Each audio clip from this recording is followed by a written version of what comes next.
Porque muitas vezes as marcas da dificuldade, da vida, as pessoas estranham pelo jeito de pessoas por não entrar naquele movimento, naquele mistério.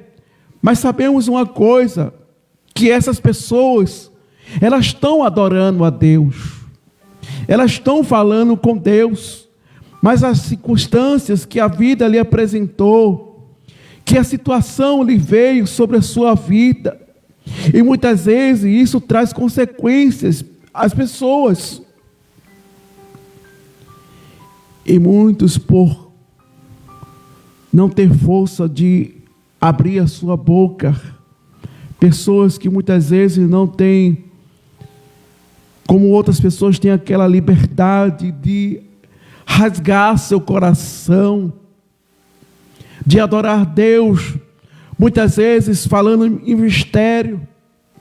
Mas o que a gente vê hoje, quando alguém está falando em mistério, até parece novidade, até parece coisas estranhas, mas cada um adora a Deus diferente. Para algumas pessoas incomoda, para algumas pessoas isso é uma coisa totalmente fora de ética, mas cada um de nós dá do que é melhor para Deus. A gente não vai dar o que é pior para Deus. Crente não adora a Deus porque tem pão na sua casa. Crente não adora a Deus porque tem sua cesta básica. Crente não adora a Deus porque não está sentindo nada em seu corpo. Mas o crente com dor, o crente faltando pão, o crente passando por provações, ele adora a Deus, ele se derrama, ele se verdadeiramente, ele se dá para o Senhor. Para alguns são complexos, para alguns não entendem, mas como crente que muitas vezes não tem uma fuba para comer em casa, mas ele está aqui dando glória, dando aleluia. Mas quantos que muitas vezes tem pão, tem a sua comida, tem seu lazer, e muitas vezes são aqueles crentes ingratos, aqueles crentes que parece que não tem motivo de adorar Deus, de dar glória a Deus, de se derramar na presença do Senhor. Mas eu observo quando Paulo descreve a carta aos irmãos da igreja de Filipos, observamos que aqueles irmãos, por passarmos por tantas coisas, mas o seu coração estava preso. Mas no capítulo 4, versículo 12, 11, Paulo descreve a situação que ele passou. Ele disse: aprendi a me contentar com o que eu tenho, sem passar necessidade, sem ter abundância. Paulo, ele passou por várias situações da sua vida, mas ele nunca deixou de adorar a Deus. Quem sabe você está passando por alguma provação, acha que nunca vai ser respondido às vossas orações, acha que Deus não vai mudar o seu quadro, acha que Deus não vai se importar com você, mas adore a Deus, glorifique ao Senhor, exalte a Ele, porque Ele merece toda a honra, toda a glória, todo o louvor.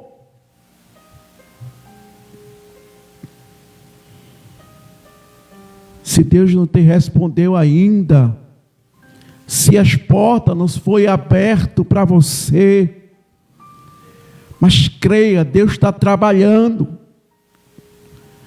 Deus está trabalhando na tua vida. Mas o que o inimigo quer é que a gente se cale, joga em nosso rosto, dizendo: olha, tu está desempregado, teus mantimentos estão aí nessa situação. Como é que tu vai abrir a boca? Como é que tu vai glorificar a Deus? Como é que tu vai exaltar a Deus com essa situação? Mas crente não depende se nossa despensa está cheia, se está faltando. Mas nós somos dependentes de Deus. Deus cuida do crente. Deus conhece a necessidade. Não foi à toa que Jesus parou com seus discípulos, sabendo da preocupação daquela multidão, até os seus próprios discípulos confessá-lo, dizer ao seu respeito do que pensava de Cristo. E Jesus, ele parando, ele começa agora a interrogar os seus discípulos, dizendo: quem dizer ser o Filho do Homem?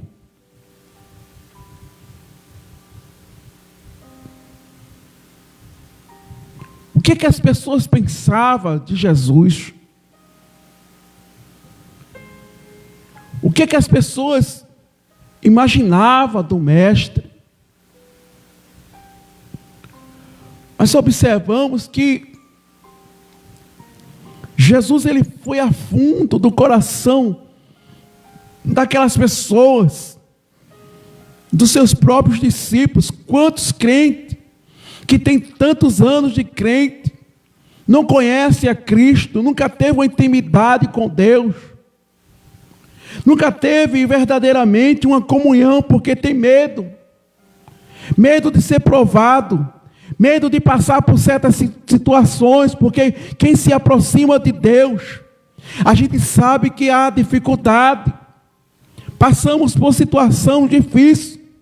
Se você não quer passar prova, se você não quer passar dificuldade, perseguições, que alguém venha lhe odiar, que alguém venha falar mal de você, que alguém venha lhe desprezar, então não se aproxime de Jesus, não. Mas se você aproximar de Jesus, você vai ser criticado, você vai ser perseguido, você vai ser odiado. Não é pular fora, não. Muitas vezes os próprios irmãos dentro das suas próprias igrejas. Porque quando o crente, ele se aproxima de Deus, ele tem uma comunhão com Deus, ele tem verdadeiramente a proximidade, é como se fosse um amigo. Mas quando o crente vive sua vida alheia, só se aproxima de Deus pelas suas necessidades. Mas quando o crente está perto de Deus, é perseguido, é vendido, é humilhado, é desprezado.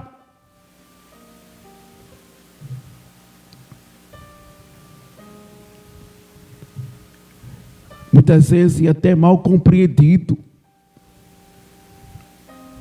porque não aceita muitas vezes coisas errôneas, coisas absurdas que se acontecem, porque quem anda pela justiça de Deus, ele não se embaraça com essas coisas, com arrumadinho,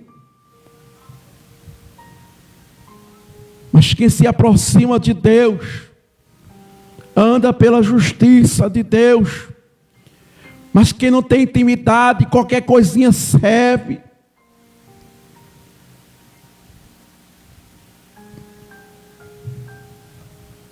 Quantos que nunca tiveram a intimidade íntima com Deus, nunca tiveram a oportunidade de pelo menos Deus usar alguém para você, nunca tiveram a oportunidade de escutar Deus no seu quarto, a sua voz serena, de sentir a graça, aleluia, de sentirmos a presença do Espírito Santo de Deus em nossa vida de uma maneira tão íntima.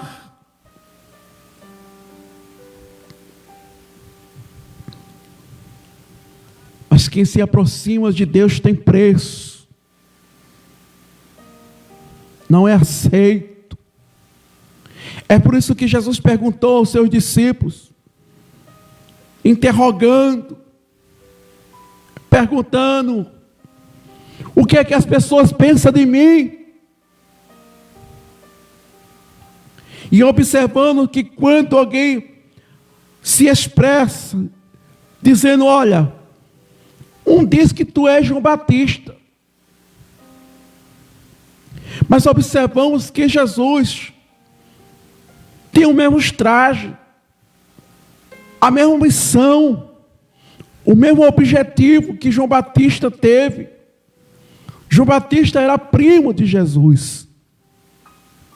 Ele veio abrir o caminho, preparar o caminho para o Senhor. E quando João Batista estava lá no Rio Jordão, arrependei-vos, arrependei-vos, de sua pregação simples, sem nenhuma dificuldade para se expressar. Mas a pregação de João Batista era dura para aqueles homens, mas milhares de pessoas se convertiam. E João Batista batizava aquelas pessoas de coração duro, de mentes cautelizadas, de ação perversas. Isso incomodava Herodes, porque Herodes estava em pecado. João Batista combatia contra o pecado. Jesus combateu contra o pecado. Quem combate contra o pecado não é aceito pela sociedade. A sociedade discrimina.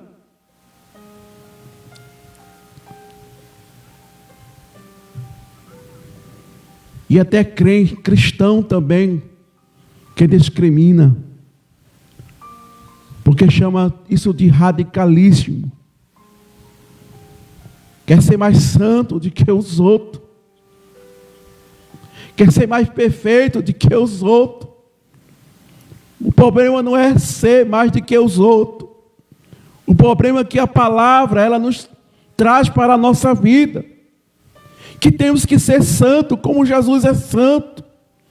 A gente não pode ter mistura, a gente não pode ter arrumadinho, a gente não pode vivenciar a nossa vida de pecado, de prostituição, de mentira, de engano, de falsidade. Pecado abrange muitas coisas em nossas vidas. Não é se prostituir apenas, não é matar apenas, não é apenas roubar apenas, mas o pecado abrange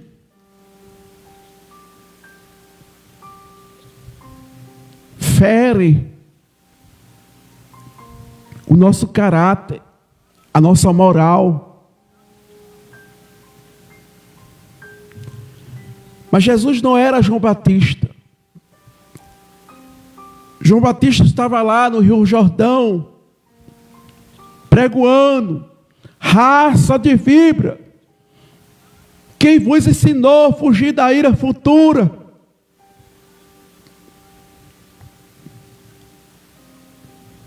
Mas as pessoas eram tocadas, as pessoas recebiam a palavra de bom grado. Mas Jesus, ele foi para o Rio Jordão para cumprir conforme a lei. E quando Jesus aparece no Rio Jordão, João Batista avisa, já Jesus se aproximando, e ele diz: eis aí o Cordeiro que tira o pecado do mundo.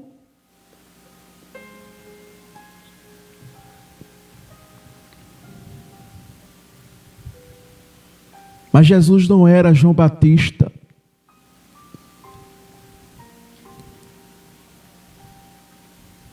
Mas alguém entre os discípulos, mas outros diziam que tu era Elias.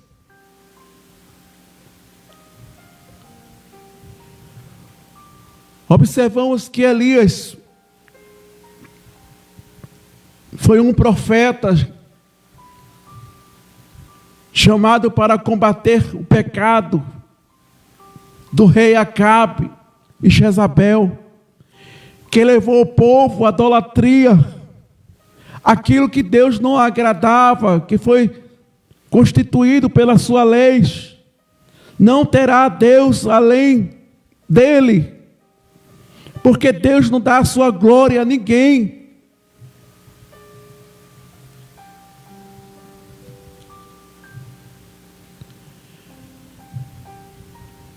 Elias foi um grande homem de Deus. Profetizou que não haveria chuva. Isso perturmou a Jezabel e o rei Acabe. Procuraram Elias para matá-lo de candeeiro, mas Elias estava escondido na sombra do Onipotente. Deus esconde o crente debaixo da sua onipotente.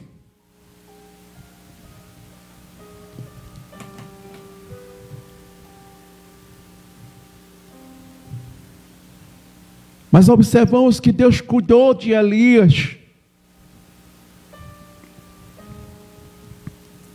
Mas Jesus não era Elias.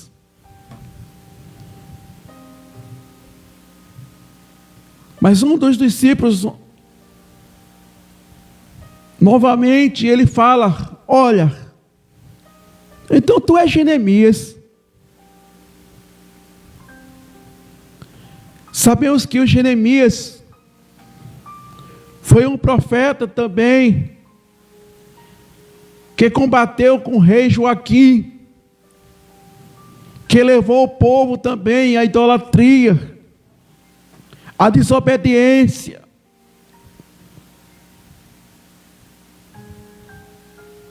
As incertezas. Deus tinha um projeto para a nação de Israel. Israel seria uma nação imbatível.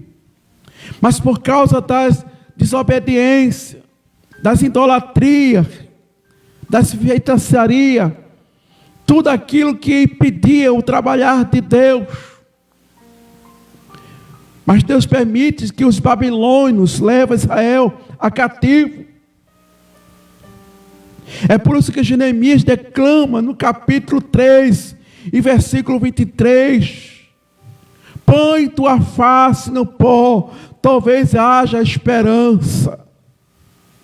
Jeremias pedia para que o povo se arrependesse. Mas o povo de coração duro, desobediente, com seus próprios desígnios, com seus próprios pensamentos, mas viciaram no cativeiro babilônico e também no rei da Pérsia.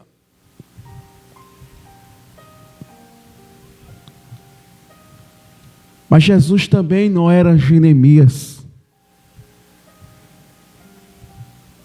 Mas quem é Jesus? Quem é Jesus para você? Só sabe quando se tem intimidade.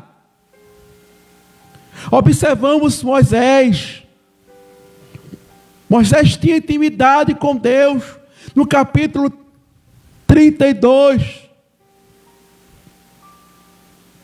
de Êxodo, quando o povo de Deus pecou, por causa de idolatria, fizeram um bezerro de ouro. Mas observamos que Moisés, vendo a situação daquele povo que Deus ia aniquilar, acabar, Moisés, que tinha intimidade com Deus, crente que tem intimidade com Deus, tem autoridade no céu. Ele não passa vergonha, ele não é decepcionado. Mas crente que não tem intimidade com Deus, ele é envergonhado.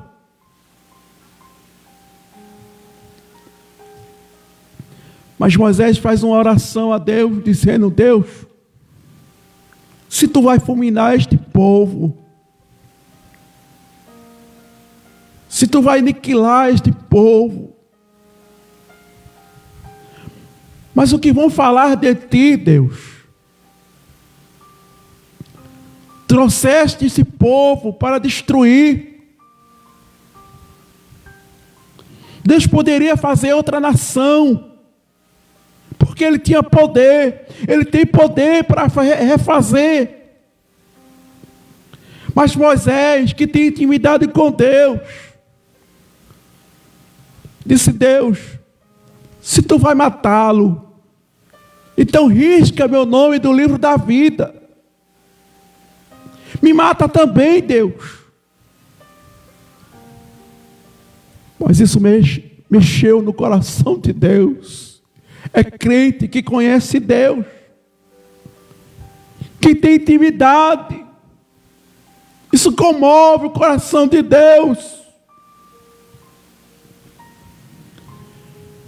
Deus olha para Moisés: tá bom, Moisés, eu não vou matar este povo. Eu vou dar uma oportunidade. Mas no capítulo 32, versículo 33, 34, 35, Moisés, com que tem intimidade com Deus, disse: Deus, eu quero ver tua glória.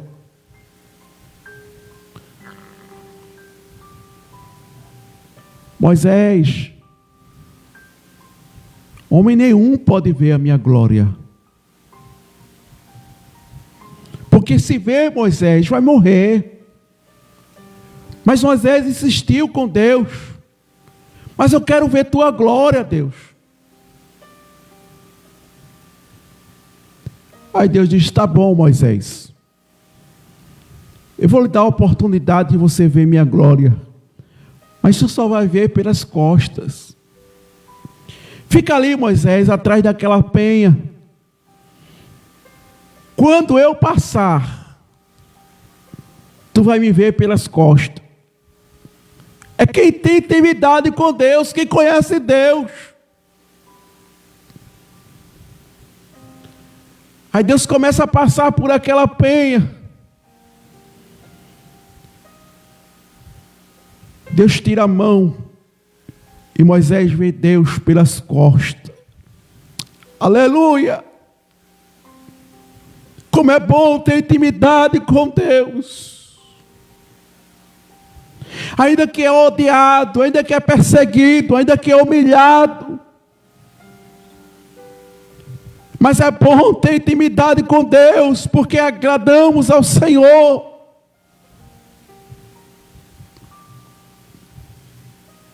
As nossas recompensas não vêm do homem. As nossas recompensas não vêm de um presidente. Mas a nossa recompensa vem do Senhor. É bom ter intimidade com Deus. Agradar a Deus, não agradar fulano, a cicrano, mas agradar o Senhor. Ter intimidade com Deus, se aproximar de Deus. Porque quem se aproxima de Deus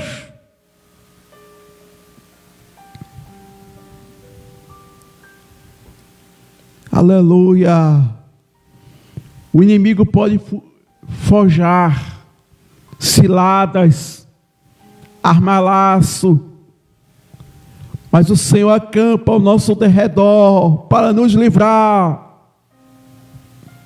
Crente que tem intimidade com Deus passa por muita circunstância, passa por muita situação,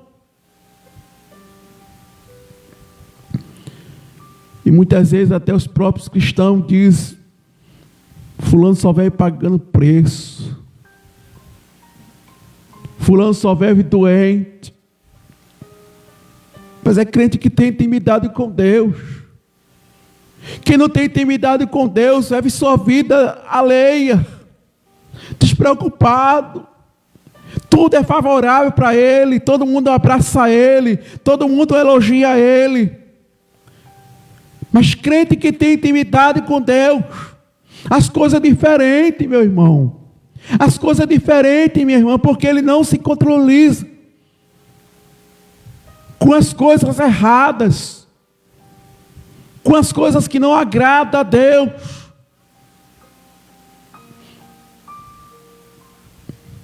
Porque a sua vida é uma vida de oração, é uma vida de palavra, é uma vida de jejum. É separado das coisas que não, de grupinho, de coisa errada. Mas crente que agrada a Deus não aceita.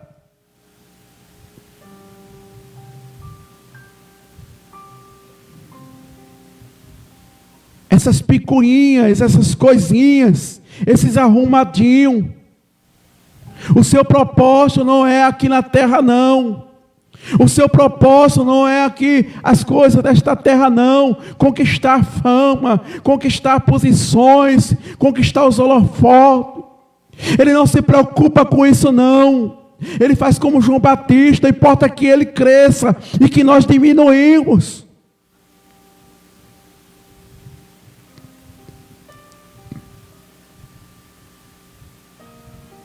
Importa que ele seja louvado.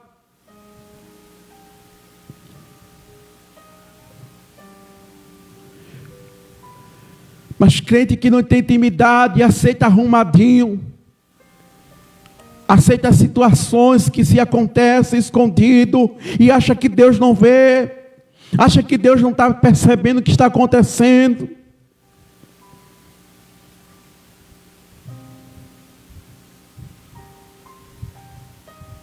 Discriminando, humilhando, pisando, fazendo como quer, da maneira que quer.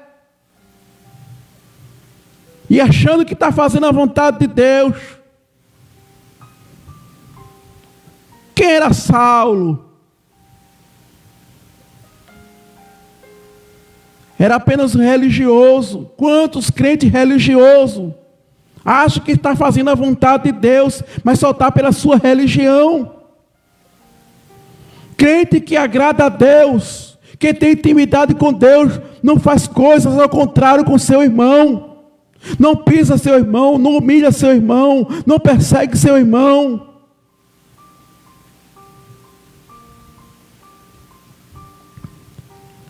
Mas crente que adora a Deus,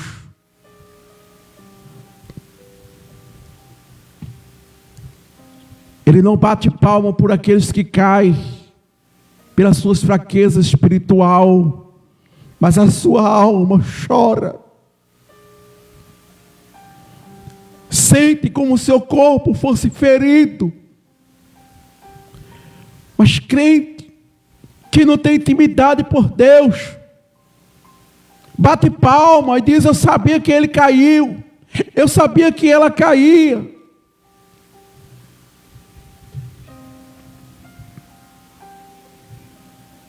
Mas crente que adora a Deus, ele não tem esse sentimento. A sua mente cautelizada por mal. Mas a sua mente quem tem intimidade com Deus é prevenciada com a justiça de Deus.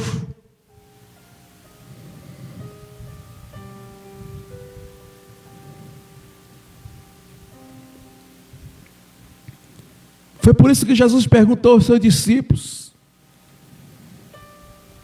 quem dizer ser o filho do homem? Quantos crentes que não sabem quem é Jesus?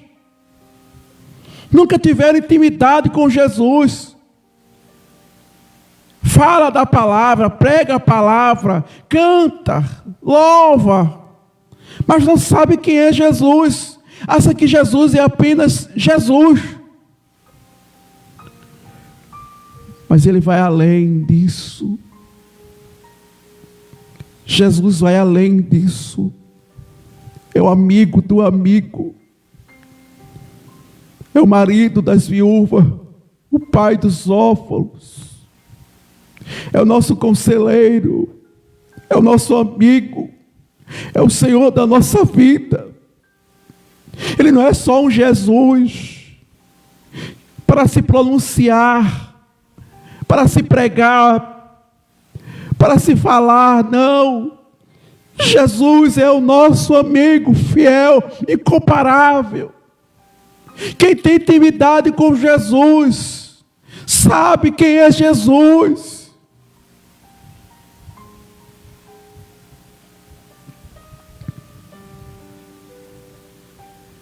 Ele pratica a justiça, anda em sinceridade com seu irmão, não é falso por um.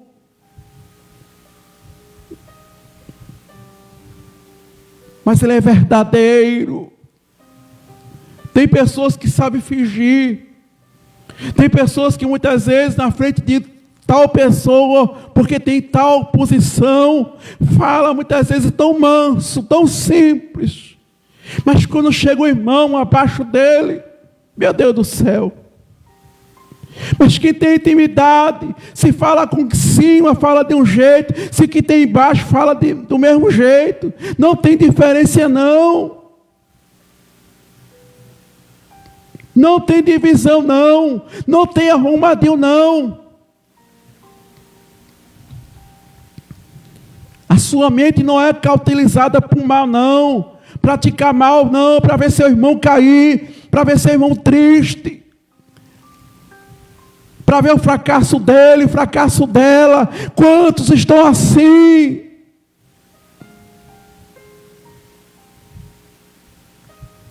Para bater palma, para aplaudir, dizer, mas Deus está vendo tudo isso. Quem tem intimidade com Deus, as suas ações é diferente.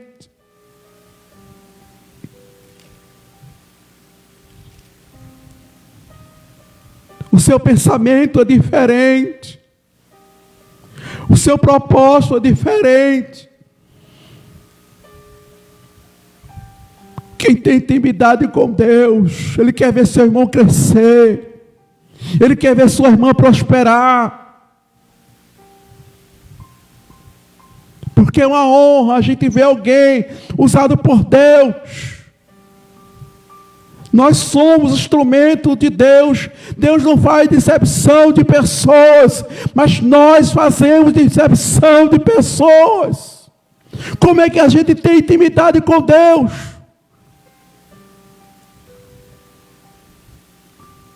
É dessa maneira que nós temos intimidade com Deus. Não adianta eu conhecer a Bíblia de Gênesis e Apocalipse. Não adianta eu ter um curso superior. Não adianta eu ter uma biblioteca cheia de livros se eu não conheço Deus, se eu não sei quem é Jesus.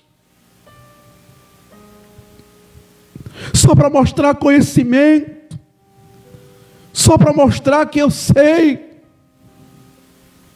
pela expressão de verbos. Mas eu tenho que conhecer Jesus. Quantos irmãos que eram analfabetos, que não conhecia Jesus por verbo, mas conhecia Jesus pela sua intimidade. Quantos milagres que era feito antigamente. E hoje, quais são os milagres que a gente vê? Qual é os batismos com o Espírito Santo? Qual é a intimidade? Qual é o alicerce dos crentes? Muitos quando vê a cheia, vai-se embora com a cheia. Mas antigamente existia intimidade com Deus. Hoje tem poucas pessoas que têm intimidade com Deus. A sua vida é apenas no mundo teológico. A sua vida é apenas depositada em uma posição. Tira a posição dele. Tira a posição dela para saber se verdadeiramente ela é crente. Tira seu cargo eclesiástico para ver se ele é crente. Conhecer Jesus pela posição é muito bom. Mas conhecer Jesus quando falta o pão. Conhecer Jesus quando falta o calçado. Conhecer Jesus quando estamos doentes nos hospitais, pronto para morrer. É ter intimidade com Deus. Intimidade com Deus não é quando as coisas estão prósperas, não. Tem intimidade com Deus quando eu estou no carro, com o ar-condicionado, o carro importado, passando na frente dos meus vizinhos, das minhas vizinhas, mostrando meu carro. Isso não é intimidade com Deus, não.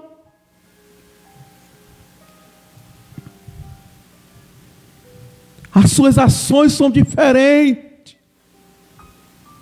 O seu procedimento é diferente. É ver a obra de Deus crescer. É Deus levantar pessoas simples, pessoas doutoradas, pessoas analfabetas, sem decepção de pessoas. Temos que orar a Deus para voltar a este tempo.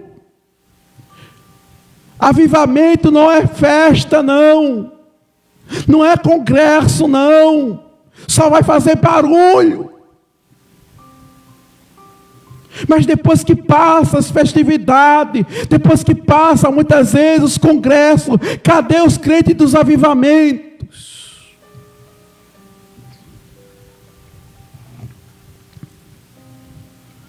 Se você for fazer uma vigília, convocar o povo para orar, porque já estão com as suas mentes cautelizadas.